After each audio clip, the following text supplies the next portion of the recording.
Hello, everybody. Scott Golden here with the Golden Opportunities Coaching YouTube channel. Welcome to those of you who are new. Welcome back to those of you who are seasoned veterans of what we do around here. We break basically self-help and self-development subjects down into simple terms so everyone's on the same page. Hey, good idea, right? Anyway, we are going to discuss today toxic people and how to know if you're dealing with one. Toxic people are people that are very self-motivated, very self-focused, and if you're a person who deals with them, you know how draining they can be. Just a small aside, please like, subscribe, comment below if there's an audio you'd like to hear. In any event, we've got about 6 or 7 things to watch for if you're dealing with a toxic person. The first is that they're always very self-centered. They are motivated by how they are going to benefit from any situation. They are motivated simply by what is going to benefit them in any way. And they're not really all that concerned with you unless helping you helps them. So they can be compassionate in short spurts, but generally speaking, they're more worried about how does this affect me? How is this going to affect me? What's the benefit for me? How does this make me look? How does this make me feel? But the center of the world is them and me and everything about, personal space, boundary, accountability, and all that is really gone. Secondly, they show no remorse or empathy towards you as a person if they have hurt you in some way. So, toxic people are going to look at it and go, grow up, grow a set, get a clue, and they're going to be very cruel about it. Generally speaking, their only concern is how they feel. If you feel good, that's on you. If you feel bad, that's on you. If you feel sad, that's on you. If you feel angry, that's on you. Now, just an aside, you're not going to change a toxic person.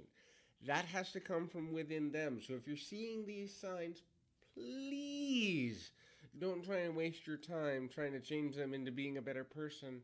If they're your kid, doesn't matter. If they're your spouse, doesn't matter.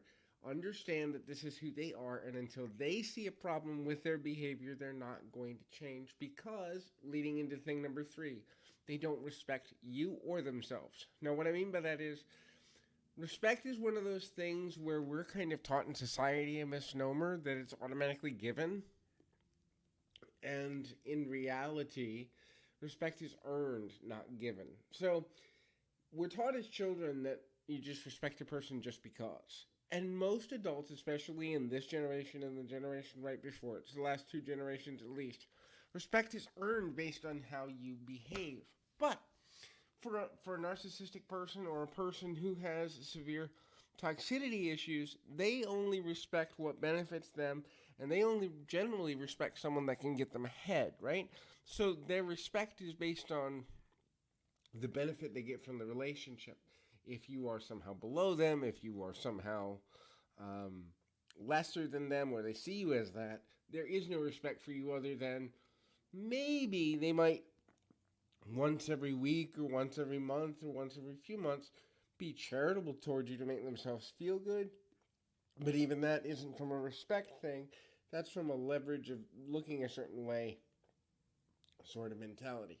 Now, the next one is they have no boundaries. So if they want something, they want it then, they want it now, they want it yesterday, and it doesn't matter what you have to do or what sacrifice you have to make to give it to them. If you don't give it to them, they will humiliate you. If you don't give it to them, they will insult you. If you don't give it to them, they will guilt you until you do. They have no boundaries because all they care about is the bottom line, which means they are, the next one, demanding. They are extremely demanding. So their standards will be almost insurmountable. They don't hold their own standards most of the time, and when they do, they complain about it the whole time.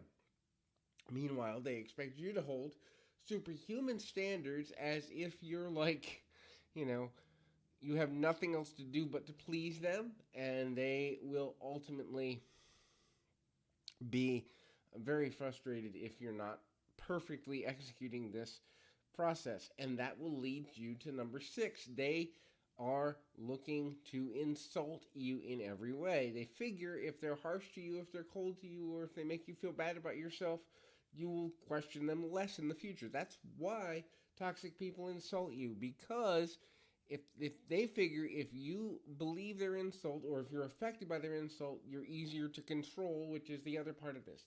Bottom line, they're looking for control in all things at all times and through all situations. So, if it's through an insult, if it's through lack of boundaries or respect, if it's through just not having remorse or being self motivated. The bottom line is they want control of the relationship, control of their image, control over you and what you do or do not do.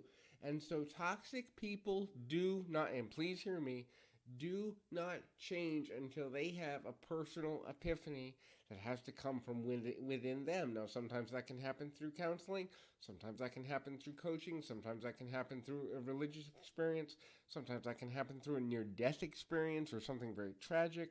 But without a catalytic event, a toxic person will not change, and the energy that you give to them is wasted 100% of the time.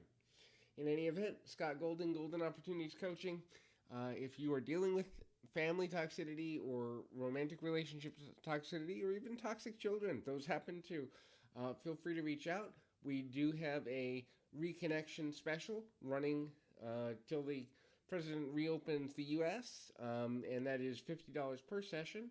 Please feel free to contact me either here on YouTube in the inbox or on Twitter at PO Perception. We usually get back to you within 24 to 48 hours. Keep your feet on the ground and your mind in the moment. Until next time, everybody.